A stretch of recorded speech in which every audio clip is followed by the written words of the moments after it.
Sometimes I think we're all just playing roles, especially men, especially those who come to me. You know what's strange? Most of them aren't looking for pleasure. They're searching for redemption, or oblivion, or just someone who will listen. Today was a special client. Let's call him the professor. So neat, polite, with a perfectly trimmed beard. For the first half hour, he just talked about the weather, about the books on the hotel room shelves, as if he was afraid to admit to himself why he was here. But then he took out this black silk blindfold and asked me to put it over his eyes. His hands were shaking so much that I could barely tie the knot. "I want you to do whatever you want," he whispered, "and I'll just lie there." You know what's scariest about these moments? It's realizing that in front of you is not just another client. It's a person who has spent years learning to hide their pain, learning to be perfect, learning to meet others' expectations. I started slowly unbuttoning his shirt, button by button, and then I noticed scars, many scars, on his chest, on his stomach, old and new ones. "Who did this?" I asked. He froze, stayed silent for a long time, then began to tell his story. His wife. She was beautiful on the outside, but inside she was like a predator. Remember those stories where they say, you reap what you sow? He met her at university. Beautiful, successful, from a good family.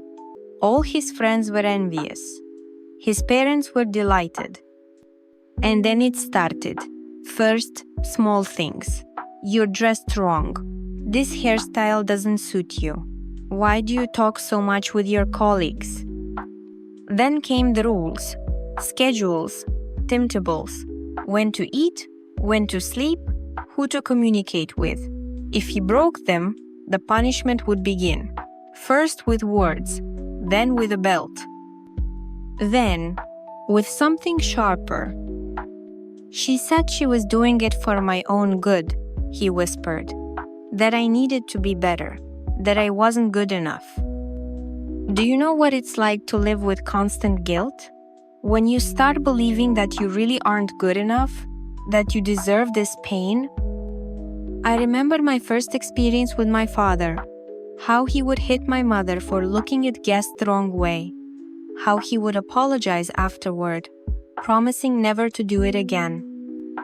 Isn't it interesting how we always forgive those who hurt us? How we find excuses for those who cause us pain? "Hurt me," he whispered, like she did. I took the belt from his own trousers. The first strike he flinched, the second he moaned, the third he started crying, silently, like a child. And then something unexpected happened. He grabbed my hand and whispered, "Save me."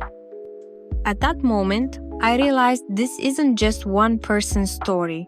This is the story of thousands of people. People who live with abuse every day, who are afraid to tell anyone the truth, who are even afraid to admit it to themselves. Why do we cling to those who hurt us? Out of fear of being alone? Out of duty? Or simply because we've become accustomed to the pain? An hour later, he left. Left an envelope with money and a note. "Forgive me." And I stayed sitting on the bed, holding that damn belt. I wonder what his wife is doing right now. Does she know where he was today? Or is she also somewhere, hiding? Another client will be here soon. I wonder what demons live inside him.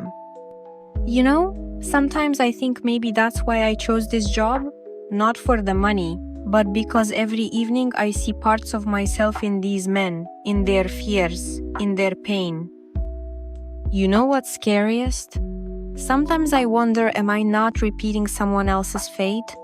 Maybe in a few years I'll be looking for someone to save me too.